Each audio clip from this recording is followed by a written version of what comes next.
Sejam todos muito bem-vindos e que a paz de Jesus... Eu não sei abaixar. Desculpa. Que a paz de Jesus esteja convosco. Vocês me desculpem um pouco o tom de voz, que eu estou um pouco gripado. Eu estava achando até que todo mundo me conhece quando eu estou gripado, né? Ia morrer. Voilà. Eu estava achando que eu ia fazer essa palestra no além, né? Mas graças a Deus estou aqui hoje. Então nós vamos falar sobre um tema sensível, né? Que é a obsessão alcoólica à luz do espiritismo, né? A visão espírita, que é um tema delicado, polêmico, porque falar sobre vícios nem sempre é uma tarefa fácil, tão pouco que nos dá prazer. Até porque nós espíritas temos por habitude de não aplicarmos em nós mesmos aquilo que ensinamos aos outros. Porém, ninguém é professor de espiritismo. Todos nós somos aprendizes, né? Então, como diz Jesus, só se dá testemunho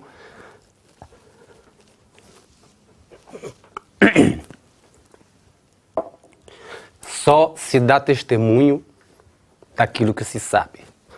Portanto, cada palavra aqui falada esta noite foi por mim vivida. Então, em se falando de mazelas humanas, cada um de nós temos nossa cruz. Foi por isso que o Cristo disse: pegue sua cruz e segue-me. Então esse é um ensinamento para todos nós.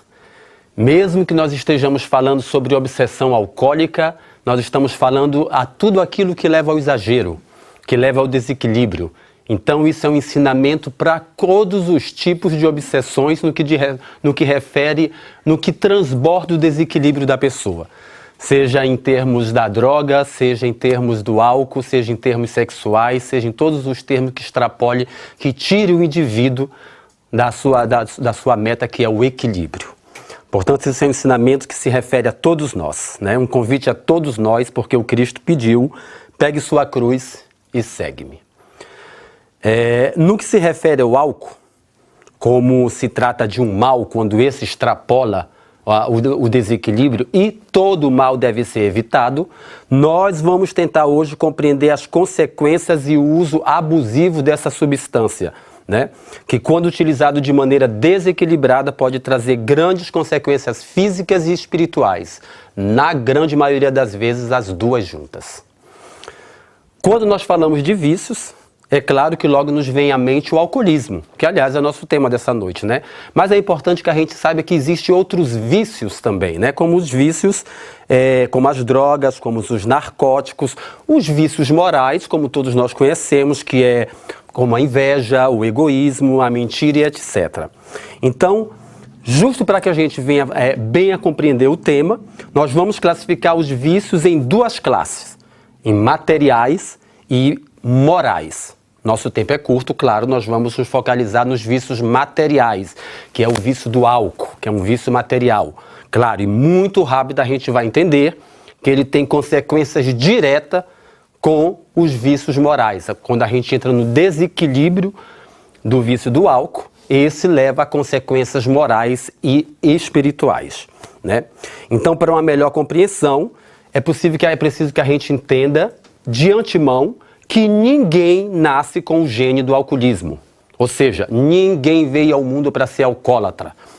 Porque a gente tem essa ideia, algumas correntes acreditam que o ser humano nasce com o gene do alcoolismo. E o que não é verdade, né? Ninguém nasce com o gene do alcoolismo. Existe um psiquiatra americano chamado Dr. George Vaillant, que é autor de um livro chamado A História Natural do Alcoolismo Revisitada, fruto de um dos maiores trabalhos realizado até hoje em termos de alcoolismo, onde diversos professores da Universidade de Harvard acompanharam durante anos, mesmo da terra infância, 600 homens, né? Então, na sua obra e na entrevista que ele concedeu à revista Veja, em 18 de agosto do ano de 2000, Monsieur Vaillant afirma que, ao contrário do que muitos pensam, não existe o gene do alcoolismo, mas sim um conjunto de genes que tornam o indivíduo vulnerável à dependência do álcool. O alcoolismo, portanto, é, na verdade, uma doença provocada por múltiplos fatores e condições sociais. Os vícios materiais, para que a gente venha entender a que maneira a gente chega numa dependência, eles possuem uma sequência. E normalmente começam com o hábito, para em seguida se transformar num vício até atingir a dependência que poderá ser física ou psíquica, como já dissemos, muitas vezes as duas juntas, né? Para que a gente venha entender. Certa vez um amigo meu veio dormir em casa, né? E pela manhã, quando nós fomos tomar café, eu notei que ele tinha as mãos que tremia. E eu fiz a remarca para ele, né? Ele sorriu para mim e me disse que isso não é nada, meu amigo. Isso é simplesmente uma ressaca. Ele então pega, vira, abre a mochila, tira uma caneta de cerveja e toma de uma talagada só. No momento que ele vai tomando a cerveja, ele vai parando de tremer. Então vejam só, isso é um estado avançado de dependência física já do álcool. Para a obsessão, um passo. Porque veja bem, o indivíduo por se encontrar nesse constante estado de embriaguez devido à dependência física, porque ele precisa tomar pela manhã para recuperar os movimentos físicos, ele abre brechas espirituais no seu campo mental, dando acesso a espíritos desencarnados que desencarnaram na mesma sintonia de alcoolismo e pelo fato de não poderem mais usufruir dessas emanações alcoólicas pela falta do corpo físico, o que eles fazem? Eles se emanam, juntam-se em uma perfeita simbiose com aqueles que lhes dá a entrada, para poder usufruir das emanações alcoólicas desse indivíduo. Parece ser assustador, mas como eu falei, a gente só dá testemunho daquilo que sabe. Então, a gente vai ver que realmente é algo que existe, nítido e visível, né? Para que a gente venha bem entender bem esse relato, para saber como é que isso acontece, né? André Luiz nos retrata com perfeição como se dá esse processo de vampirismo, que, aliás, muito falaremos nessa noite, né? Então, no seu livro Sexo e Destino, capítulo 4, página de 51 a 55, Emmanuel nos diz como os espíritos, esses espíritos que desencarnaram nessa sintonia de alcoolismo, como eles levam um indivíduo a beber e usufruir das emanações alcoólicas desse indivíduo. É o relato, é o caso de Cláudio Nogueira.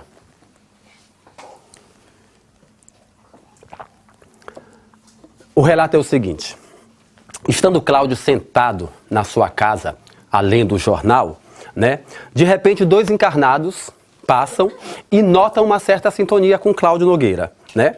Eles penetram a sala, batem no ombro de Cláudio e lhe dizem assim: quero beber, meu caro, eu quero beber. Cláudio nada ouve, não possuía, como diz Emmanuel, né? Ele, mesmo que Cláudio continuava lendo, como se nada tivesse ouvido, né?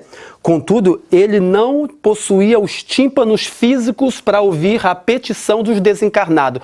Porém, a sua caixa mental, a sua caixa acústica mental, estava em perfeita sintonia com os desencarnados. Olha só. Quando eles percebem isso, eles vão novamente, batem no ombro dele, agora como uma ordem: quero beber. Eu quero beber, Cláudio, agora. O resultado não demorou.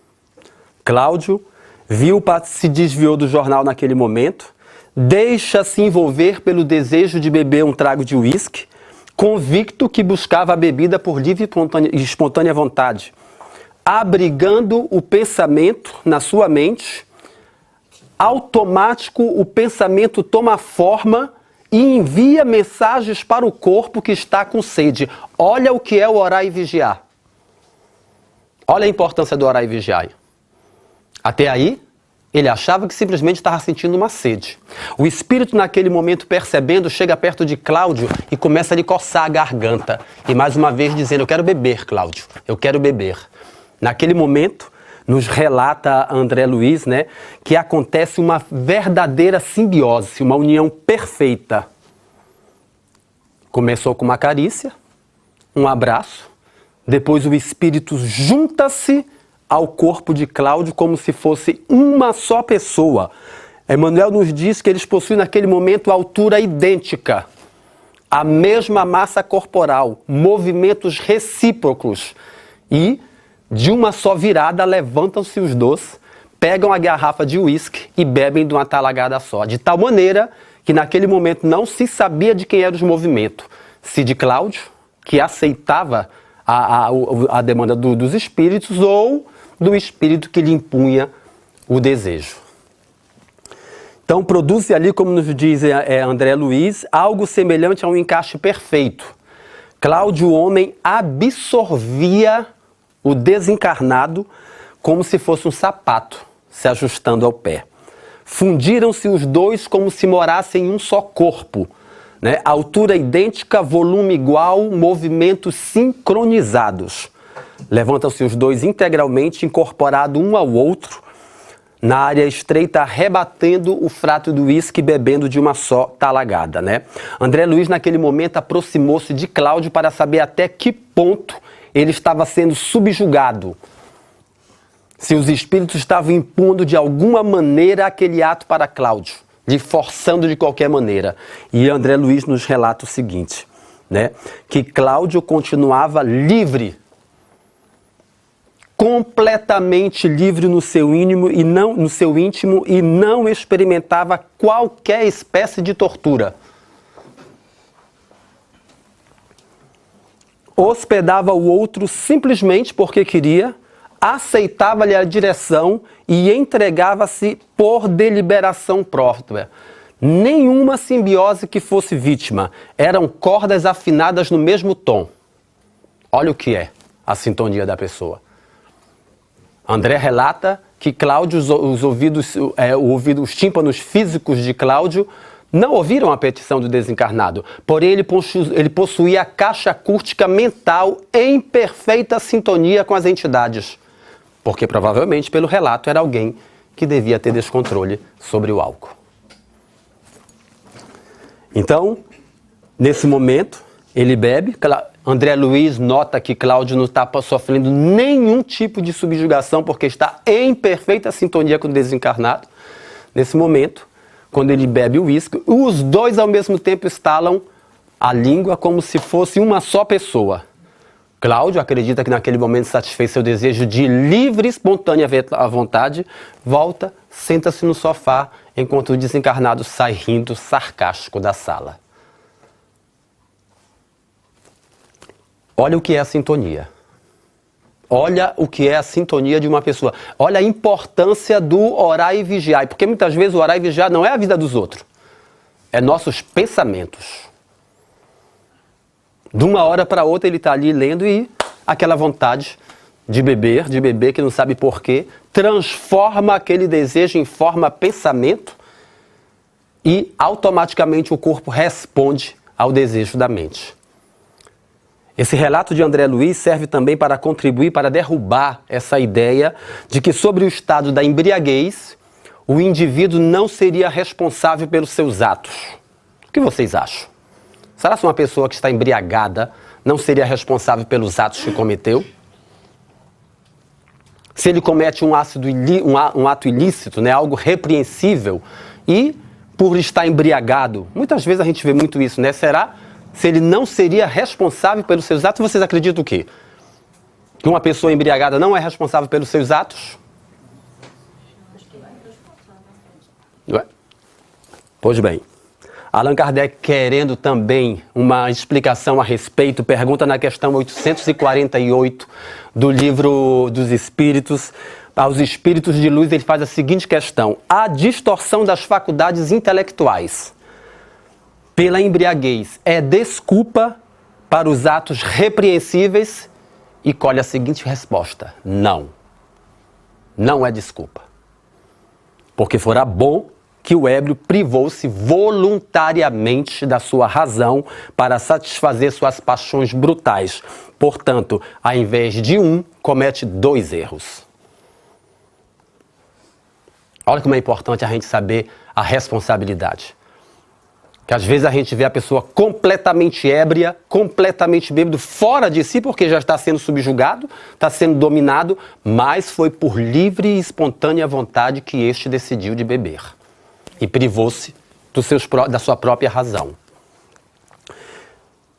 O alcoolismo é verdade que cria distúrbios de personalidade, mas distúrbios de personalidade não levam necessariamente ao alcoolismo.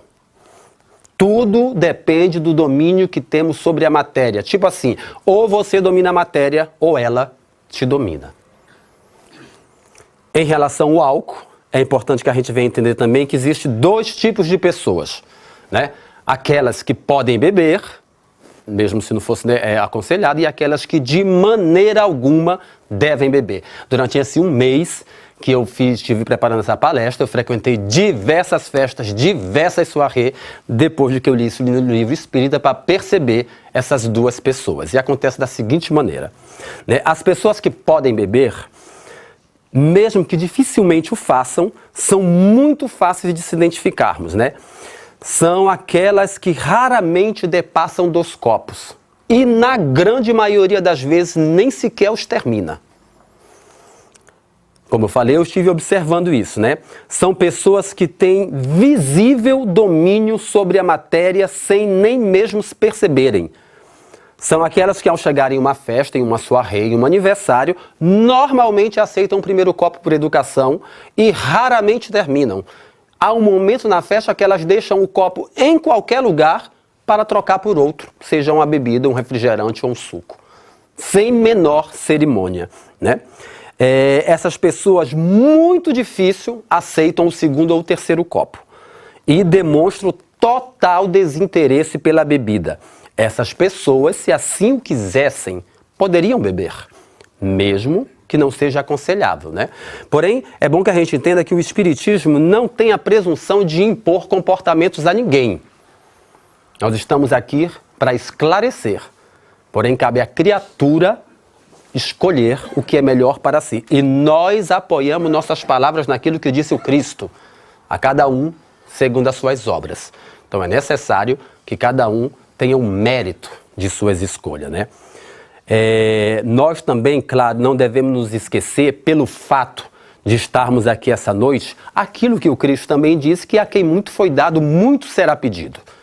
O que isso quer dizer? Que pelo fato de nós estarmos aqui, sendo esclarecidos, tomando esses esclarecimentos, nossas responsabilidades são ainda maior do que aqueles que, pelo momento, decidiram não aprender. Mas que com certeza irão aprender um dia, né?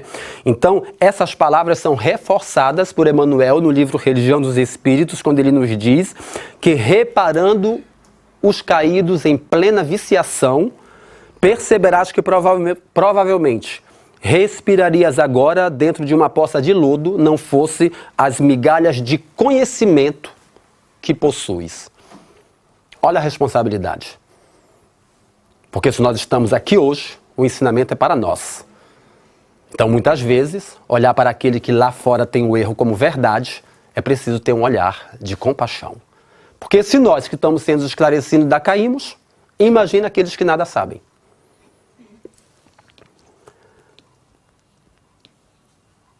A responsabilidade é ao mesmo tempo compaixão, como nos diz Emmanuel, que devemos ter para com aqueles que voluntariamente, por hora, decidiram nada aprender, né? Porque se nós esclarecidos, né, se nós caímos, imaginem aqueles que têm o erro como verdade. Então, o indivíduo, agora, que de maneira alguma deve beber, muito fácil de ser notado também. Normalmente eles são os primeiros a chegar na festa e os últimos a sair. Não é raro notar que eles já chegam embriagados. E na maioria das vezes com o copo na mão. E é muito difícil que eles não cheguem com a própria bebida. Estão mais preocupados com a bebida em si que com o acontecimento social a que foram convidados. Na grande maioria fica preocupado se o álcool será suficiente para todo mundo. E só vai embora quando acabou. E quando a gente põe para fora. Porque tem aqueles que ficam ali perguntando se dá para comprar mais um pouquinho, vamos comprar outro. E é assim, exatamente. No decorrer da festa, esses indivíduos não largam sobre hipótese alguma seus copos e jamais está seco. Esses indivíduos não deveriam, sobre hipótese alguma, beber, né? Isso é aquele famoso, como nós falamos, a bebida, o vício material, ele possui uma sequência. Ele precisa de um hábito, é o famoso beber socialmente. Mas se a gente for olhar por outro lado, né, o socialmente. Porque vira um hábito, né? Ah, porque eu estou bebendo socialmente só no final de semana, mas todo final de semana. Ah, eu bebo socialmente, só um aperitivo para abrir o apetite. O que é verdade, mas todo dia. Então, olha o que nos disse o psicólogo ainda há pouco. Que o vício material, ele precisa de uma sequência. Ele se torna um hábito, em seguida um vício, em seguida uma dependência. É preciso ter absoluto domínio sobre a matéria, senão o aconselhado seria realmente não beber. Se você não tem esse domínio, porque essas pessoas existem, eu vi. Muitas delas aceitam a bebida por educação. O anfitrião vira e elas colocam o copo de lado. Sem menor cerimônia. Com visível controle sobre a matéria. Elas não têm nenhum interesse pelo álcool. Então, o filósofo Aristóteles, a respeito do beber socialmente, para que a gente venha entender, nos diz que nós nos transformamos naquilo que nós praticamos diariamente. E André Luiz vem e nos adverte que nós devemos nos precaver contra os tóxicos, contra os narcóticos, contra os álcool, sobre todo tipo de droga ou substância que vicia a composição fisiológica natural do organismo. Por quê? Porque existem venenos que agem gota a gota. O socialmente é o socialmente que age gota a gota. Olha a importância que a gente tem. Do orar e o vigiar, saber, será que eu estou querendo tomar um copo?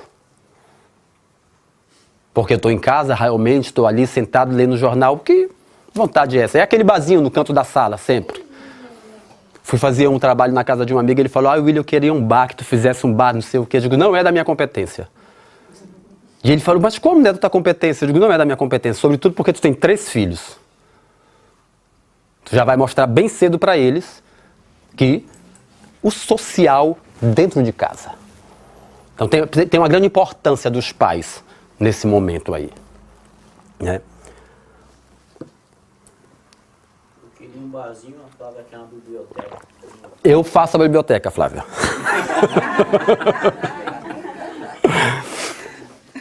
Então vamos agora à visão espírita, que nós não estamos falando da visão espírita. Só aquilo que fica muito claro pelos estudiosos, né? O espiritismo, ele vê o alcoólico como um doente, um obsediado, que precisa de tratamento urgente, médico e espiritual. No plano espiritual, a obsessão pelo consumo do álcool corresponde a um quadro assustador de vampirismo. Ainda se discute muito na medicina, principalmente nos setores da psicoterapia, né, sobre a tese da obsessão espiritual. Há muita discordância no assunto ainda, pelo que eu li, né? Porém, os parapsicólogos, né, ao redor do mundo já revelaram, sim, a realidade da obsessão no termos do alcoolismo. Nas influências mentais entre os seres humanos e entre as mentes desencarnadas. Nas influências mentais entre os seres humanos e entre os encarnados. Porque sempre tem aquele colega, vamos tomar um copo? Vamos sair para tomar um copo, tá? Tem aquele também que na mesa te diz, não, tá bom, chega. Mas a gente nunca ouve isso, a gente ouve outro, né? Que diz assim, não, vamos descer. Eu me lembro que na minha juventude, meus amigos chegavam na mesa de bar e eles pediam uma grade seca. Né? Porque no Brasil é por garrafa. E eu não entendia por que aquela grade seca. Aí eles chegavam no bar e diziam assim, traz uma grade seca, coloca aqui. Depois que eu vou entender que ele só levantava quando aquela grade seca estava cheia. Eu tinha um amigo que ele ia no banheiro quando não suportava mais beber, vomitava voluntariamente, depois voltava sorrindo, dizendo, agora eu posso beber mais um pouco. Mas é algo terrível, não é verdade? A gente ri, mas é algo chocante. Eu ficava chocado, ele vinha todo melado. Eu disse, tu fez? Ele voluntariamente ele provocava o vômito, que era para voltar e continuar a beber novamente. Isso é um estado de doença alcoólica, se você não consegue parar de beber. As consequências do álcool são devastadoras. Vamos falar no aspecto físico. O indivíduo poderá ter problemas como cirrose hepática, cânceres diversos e variados e etc. Né? No aspecto mental, haverá perda de memória, perda de concentração. No campo neurológico, problemas de coordenação motora. No campo psicológico, melancolia, depressão, ansiedade. No campo social, acidentes de trânsito, briga, mortes. No campo familiar, separação conjugal, violência doméstica e muitos outros fatores. Poderíamos passar horas enumerando aqui as consequências do desequilíbrio do álcool.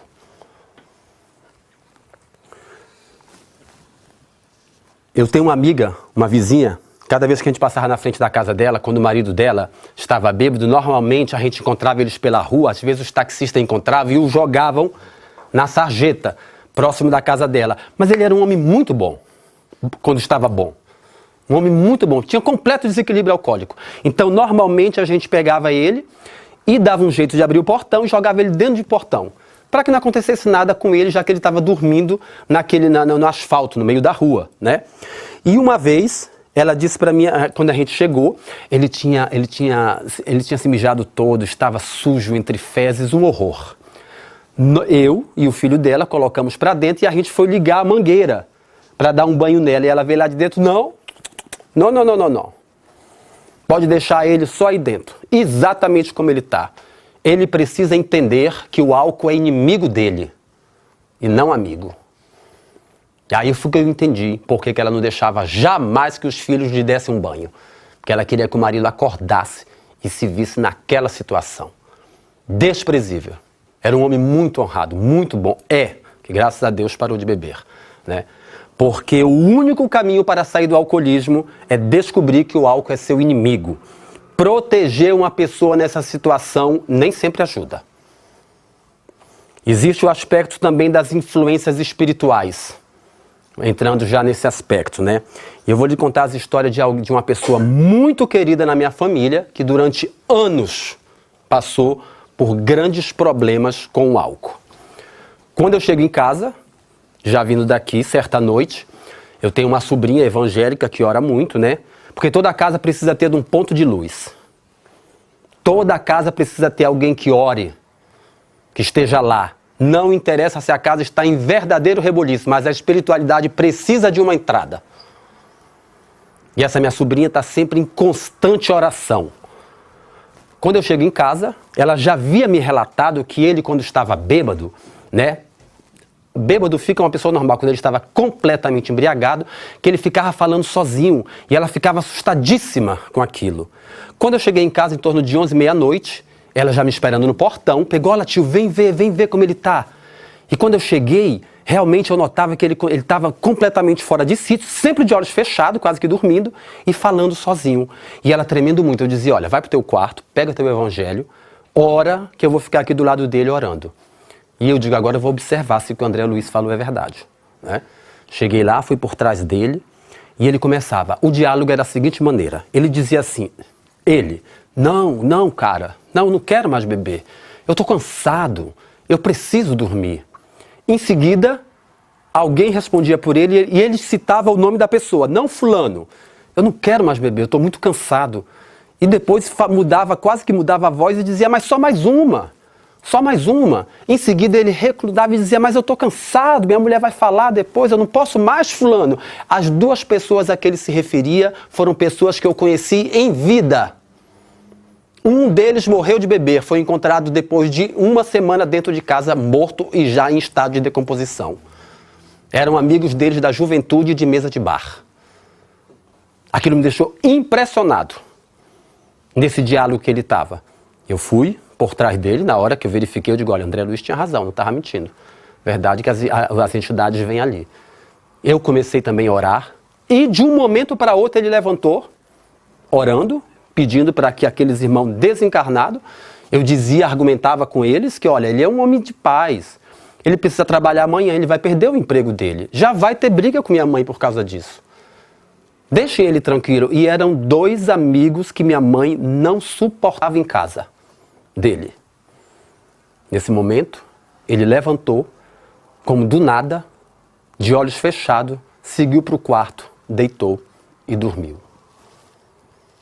Olha o que é as influências espirituais. Eu cresci em uma família em completo descontrole alcoólico. Eu tinha horror aos fins de semana.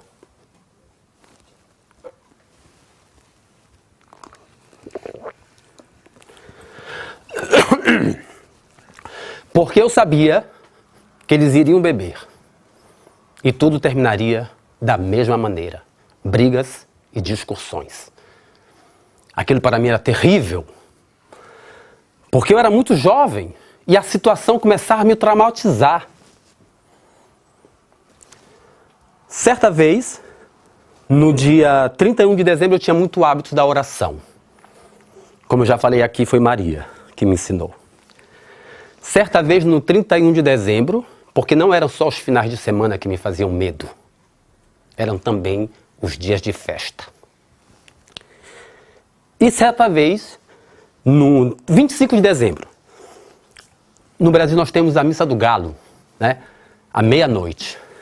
E eu fui à missa. Eu adorava ir à missa. E naquele dia eu orei muito, porque eu já sabia o que me esperava. Quando eu chegasse em casa eu já sabia que estariam todos bêbados.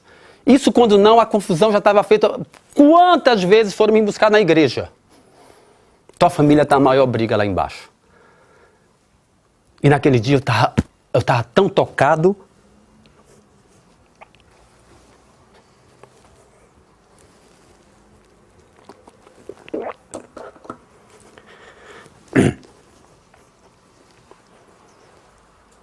E eu orei muito, em especial naquela noite.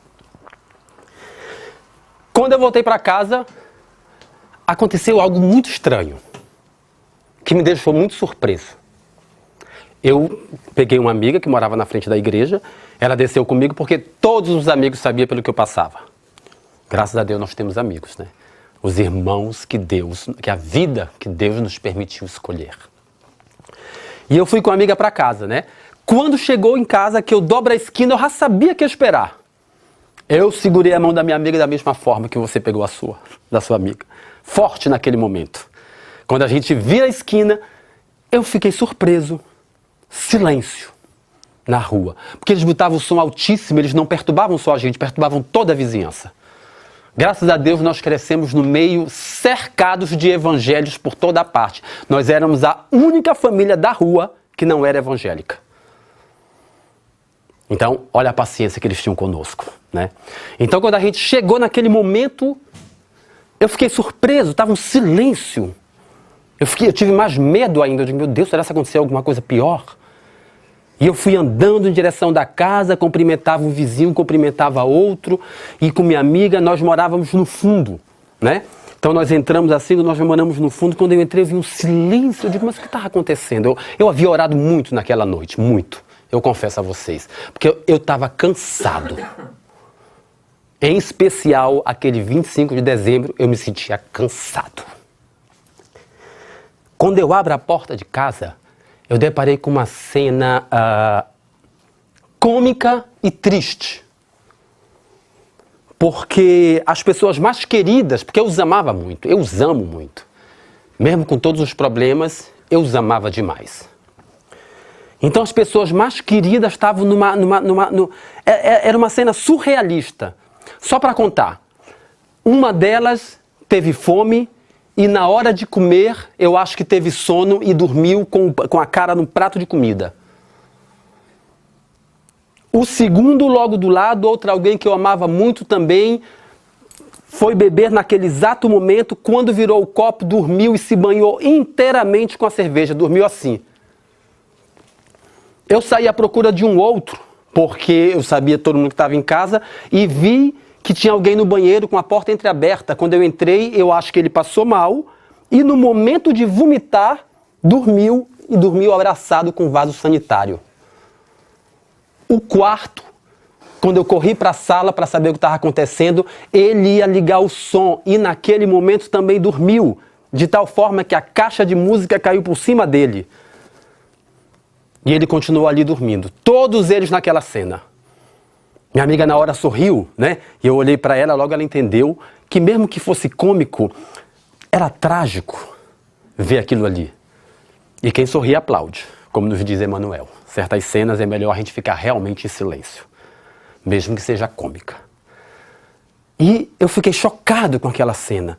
Ela também, e eu fui fazer o que de habitude. Eu, minha irmã e a amiga, fui recolher um a um e colocá-los para dormir. Como eu falei para vocês, a situação me revoltava. Antes eu não tinha voz, porque eu era muito jovem, então só fazia orar. Só que eu já estava virando adolescente, então aquilo já estava me irritando. Estava acabando com a minha juventude. Junto com minha amiga, saímos recolhendo um a um. Fui pegando, eu era muito magro, muito magrinho, então eu não tinha forças. O máximo que eu podia era arrastá-los para um local mais confortável. E naquele momento aconteceu algo muito interessante. Eu com minha amiga, eu saí pegando cada um deles e no momento que eu pegava cada um deles, a história deles vinha à minha cabeça. Quando eu pego aquela pessoa querida nos meus braços, me veio na mente, recorda que ela criou 4 filhos sozinho, que ela queria 4 filhos sozinho. Foi abandonada com 3 filhos no colo e um no ventre. O do ventre era eu. Quando eu pego o próximo, ela dizia, lembras que ele foi rejeitado pela própria família? E isso eu ia falando para minha amiga. O próximo que eu ia pegando, lembra dele na juventude, não conseguiu o que mais queria. E assim foi tido até aquela reflexão sobre cada um que eu ia pegando nos meus braços. A reflexão não era suficiente para que eles estivessem naquele estado de embriaguez, mas pela primeira vez eu os olhei com compaixão e entendi, eles são doentes. Naquele momento, minha amiga vira para mim, porque eu pegava cada um deles, me via a história na cabeça e eu contava para minha amiga. Era uma maneira de tirar a vergonha. Quando a gente é jovem, a gente tem vergonha desses acontecimentos dentro de casa. Eu dizia, ela está assim porque ela foi abandonada com 3 filhos no colo e um no ventre. Ele foi expulso de casa. Tu te lembras da história que eu te contei? E assim eu fui contando todas as histórias para ela. No final ela fala, eles são doentes, não é, meu amigo? Eu digo, sim. Eles são doentes. E pela primeira vez na minha vida, eu tive compaixão deles. E nunca mais me revoltei. Passei a orar, ainda mais forte. É claro que a minha oração não suprimiu, não foi a minha oração que mudou eles. Mas é importante que a gente entenda que de uma hora a outra todo mundo é resgatado pela luz. Porque com o passar do tempo e a força de muita oração, eu comecei a observar a dor visitar cada um deles. Abençoada é a dor que cura. Houve deles que não suportou a dor e morreu no desequilíbrio do álcool. Houve outros que passaram meses e meses e meses no hospital e saíram de lá com o corpo físico recuperado e o espiritual também. Houve deles que simplesmente foram tocados por nós. Nós éramos todos crianças, nós somos 4 irmãos. E decidiram simplesmente parar de beber. Mas ninguém foge à colheita da própria sementeira. Tanto que eu observei muitos deles sendo visitados pela dor, em seguida recebendo no seio da própria família o filho que à força do exemplo se tornou aquilo que eles foram, pagando com ingratidão todo o esforço que eles faziam para resgatar o próprio filho. Claro que essa criatura poderia escolher de outra maneira, como eu escolhi. O álcool me assustava, nunca me atraiu. Mas a força de exemplo se tornou aquilo que os pais foram. Era uma ingratidão terrível no meio da família. Aquele filho que veio colocar todo mundo à prova, porque ele cresceu em completo desequilíbrio e a família não parava de amar. Não para, aliás. Certa vez, uma pessoa querida da minha casa chega comigo e diz assim: eu não posso mais. Eu não aguento mais. Eu vou desistir dele. Eu não posso mais fazer nada, eu estou cansada. O que eu tenho que fazer? Eu vou desistir. Eu digo: você não pode desistir, porque eu não desisti da senhora. Faça exatamente o que eu fiz. Dobre seus joelhos.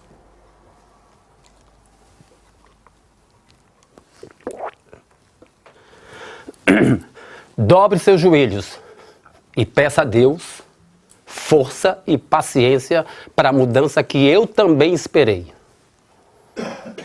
A senhora recebe na vida aquilo que nos deu. Então a senhora tem que ser forte. E saiba que vai demorar, porque eu também pedi um término, mas foi Deus que decidiu quando acabava. Ninguém foge à colheita daquilo que plantou. Cedo ou tarde, todo mal deve ser reparado. E assim, essa pessoa continua hoje, firme e forte, orando para Deus, pedindo força e paciência para a colheita acabar, que ela mesma plantou. No que diz respeito a essa máxima do Cristo, né, que a semeadura é livre, mas a colheita é obrigatória, isso é a lei de causa e efeito. Você só recebe o que dá, né? Portanto, aquilo que você faz é aquilo que você recebe.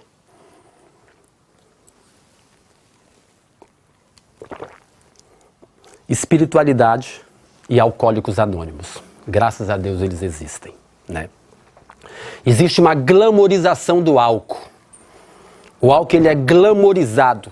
Nas telês, nas televisões, nas pubs, existe uma glamorização, né? O álcool ele é atualmente a mais perigosa de todas as drogas, exatamente pela facilidade de o conseguir. E está presente em todas as classes sociais, em todas as faixas etárias, inclusive no meio das crianças, que na grande da maioria das vezes começam a beber dentro de casa, por influência dos próprios pais. Em se tratando de prevenção, é preciso que a gente entenda a nossa responsabilidade como pai, porque talvez esse indivíduo que na minha família colocou todo mundo à prova, talvez essa criança veio na família justamente para resistir ao vício do álcool. Mas olha a responsabilidade dos exemplos dos pais aos filhos. Porque nós não tivemos nenhum tipo de educação religiosa. Nós só tivemos aquele exemplo. Então era muito difícil para aquele que veio resistir ao álcool não sofrer as influências dos próprios parentes. Então, talvez nós não tenhamos aqui de nós, talvez nós não tenhamos problemas com álcool em casa, talvez nós não tenhamos alcoólatras dentro de casa, porém, como espíritas, nós ainda temos uma grande responsabilidade, porque nós devemos ser instrumentos de auxílio. E como? Exercendo da compaixão e auxiliando o quanto pudermos aqueles que se encontram perdidos nesse lamaçal que é o alcoolismo, né? Analisando esses que sofrem na tela da obsessão, nós compreendemos que ainda hoje, quem sabe, nós estaríamos chorando, angustiados em um manicômio, se não fosse a pequenina faixa no bem que nós propomos a trabalhar. Porque aquele que faz o que pode, faz o máximo. E quando você se precavida na vida, como nos diz Chico, a fazer o bem, e chega a hora dos resgates, se a misericórdia divina nos encontra trabalhando no bem, ela pede que ele volte sem data marcada para voltar. Olha a importância de poder trabalhar no bem, ajudando o próximo, porque é preciso auxiliar para que nós sejamos auxiliados. E se a chave para esse triunfo se chama caridade para com os outros, o primeiro passo é compaixão para com as falhas alheias. Eles são doentes, eu vivi. O alcoolismo é uma doença terrível. Ninguém sabe aonde nossos pés vão tropeçar amanhã. Portanto, o bem que nós fizermos a hoje, a quem quer que seja, será nosso advogado, em qualquer parte. O primeiro passo para a cura, como todos nós sabemos, é reconhecer que nós estamos errados, né? Então, existem inúmeros centros de alcoólatras anônimos que são comprovadamente mais eficazes que muito medicamento na ajuda ao alcoólatra. Porém, é importante que a gente entenda que, em se tratando do alcoolismo severo, não se pode negligenciar a ajuda médica de maneira alguma. Sobretudo medicamentosa também, né? Se o indivíduo que tem problemas com álcool não possui controle sobre a matéria, é importante que ele evite pessoas e circunstâncias que o levem a beber, né? Nos casos graves de obsessão visível no descontrole do álcool, a procurar a boa conduta, nos estudos do Evangelho, tratamento pela água fluidificada, pelos passes e, sobretudo, no monumental esforço que pede a reforma íntima. E por último, o concurso sagrado da oração, nos reconhecendo pequenos, frente às provas que a vida nos impõe, procurando por meio da prece sincera atrair o auxílio dos bons espíritos. Olha a brecha que eles precisam para nos auxiliar. É fato que a oração não suprime de imediato as provas a quais nós devemos passar. Porém, ela nos confere forças para suportar as provas que a vida nos impõe. Eu sou a prova. Porque se não fosse a oração, eu teria quebrado. Em Lucas 12:59, Jesus nos diz: eu vos asseguro que não saireis da prisão enquanto não pagardes até o último centavo devido.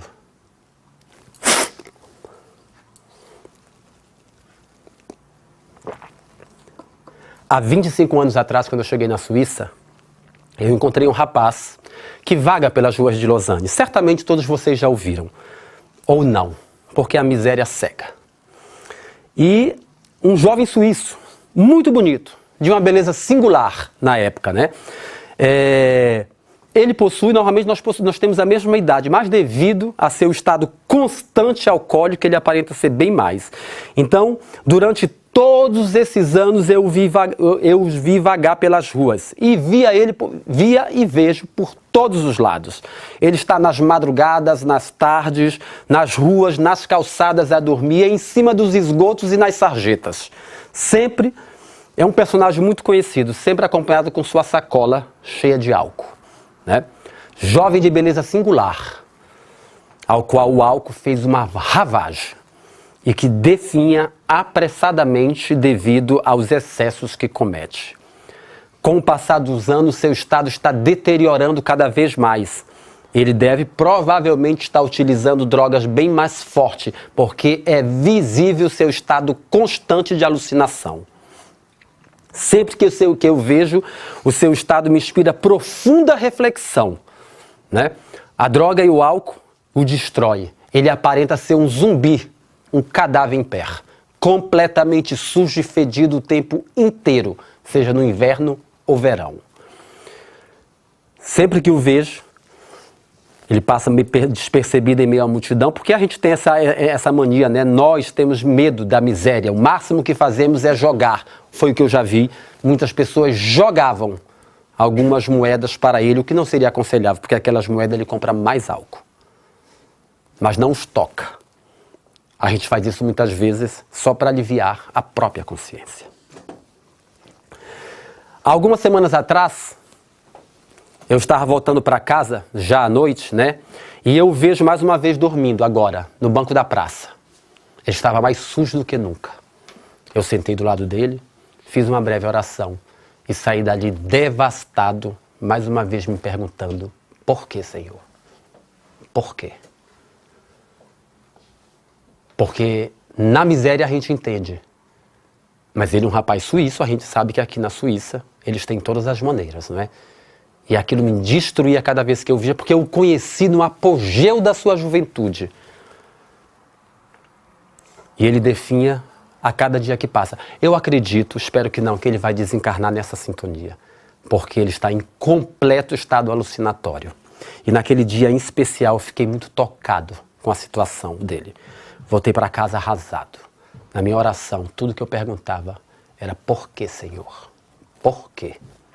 E nessa noite eu tive um sonho, que me lembro a riqueza de detalhes, coisa raríssima para mim, porque eu nunca lembro dos meus sonhos. Naquela noite, eu me encontrava exatamente no banco da praça onde eu me encontrei. E eu estava esperando um ônibus. Naquele momento chega o ônibus. Quando eu vou entrar no ônibus, pela porta do meio, são 3 portas, né? Que eu vou entrar pela porta do meio, eu noto que alguém vai descer pela porta de trás, com uma maleta na mão. Quando eu olho, era ele. Lindo, limpo, bonito.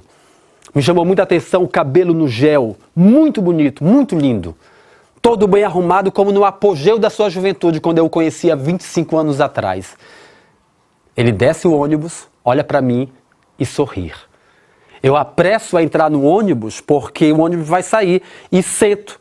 Quando eu sento no ônibus, que eu olho para ver novamente, ele está de novo sujo, fedido, mendigando, com a sacola, que é uma maleta que agora virou uma sacola, repleto de cerveja.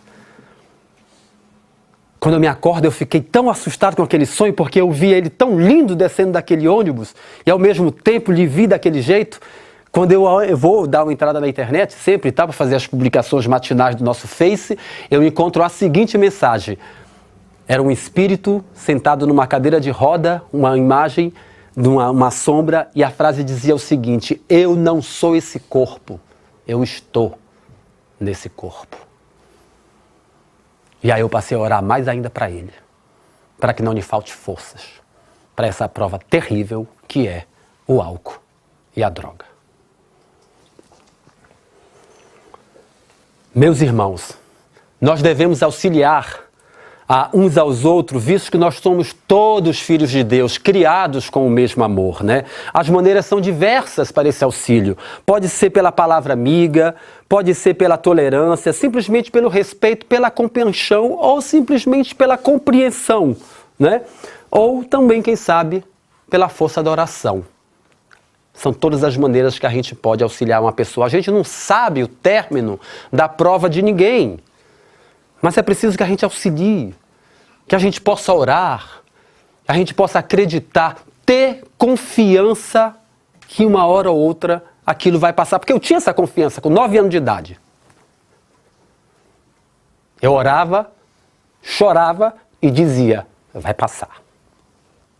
Um dia acaba. E acabou. Então, nós precisamos auxiliar uns aos outros. Não nos faltará recurso. E aquilo que nós não estivermos aptos a fazer, que nós não conseguimos fazer, entreguemos na mão do Cristo, porque Ele é o médico das almas.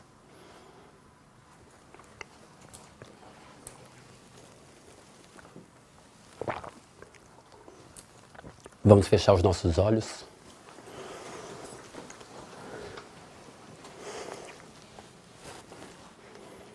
Vamos sentar confortavelmente, nos manter na vibração positiva, que Cristo possa vir ao nosso auxílio, que Ele possa iluminar nossos caminhos, que Ele possa iluminar nossas escolhas, que possa nos dar força, ânimo e coragem para todas as provas que a vida nos impõe. Não há vítimas, Senhor. Por isso, precisamos tanto do Teu coração compassivo e bondoso para nos ajudar a carregar a nossa própria cruz. Mestre querido, leva um sopro de amor para aquelas mães que sofrem com os filhos ingratos, para os pais de família que pelo desequilíbrio do álcool destrói toda uma história de amor dentre aqueles em qual Jesus o colocou para viver.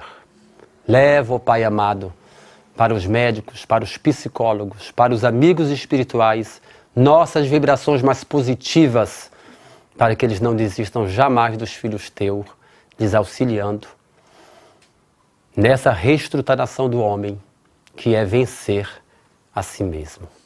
Abençoa, Senhor, todos aqui presentes e os que não se encontram aqui, leva também o nosso elo de amor e de paz. Que assim seja.